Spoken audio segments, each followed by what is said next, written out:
Бул бааны давно көтөрүш керек болчу баштыгынчы. Себебинде бензин деген кымбаттап атат, кетиктери кымбаттап атат. Кыргызстандын жолу ой чуңкуру көп, бузулуп атат машиналар. Шоферлорду да аяш керек да.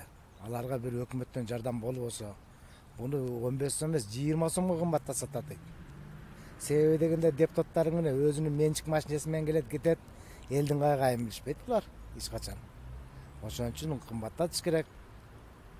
Пенсия пособияны көтөрүш керек. Бекерде. Мен буга каршымын, потому что только жол киреңе эле кетип калат го акча. Студенттерге айрыкча баскан турганга жегинге вообще калбай калат да. Мне кажется, азыр элге кичине оор келет го деп ойлойм. Лучше мурункудай эле 10 сом болсо, автобустар көбөйсө ошол жакшы болмок.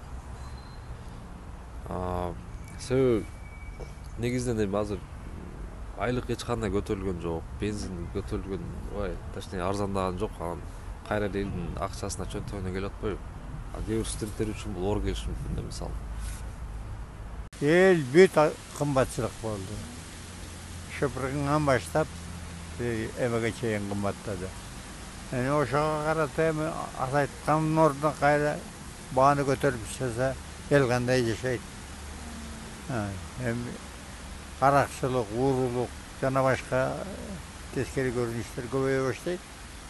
Ошо 4-5тен окуткан балалууларга өтө эле кыйын болуп калат да. Бир күндө элестеткиле 15 сомдон болгондо 4 балага 60 сом, барып келиши 120 сом, бир айга канча алардын жеп ичкени бар.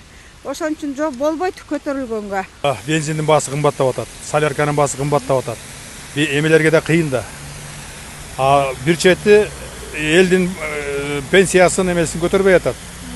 Ошол жагынан алганда бир чети туура көрөм. Бир чети элге дагы кыйын болуп атат да.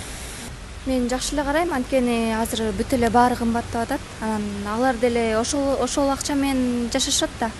Анан көтөргөн туура эле, бирок бир чети ошо гос менен иштегендердин акчасын да бир аз көтөрүп койсо дагы, ошону дагы караса жакшы болот эле. Az баары кымбат болот атпайбы? Эми маршруткалар деле түшүнүксүз болот, алар деле бир чети элге кыйын эле болот да, кымбатчылыгы.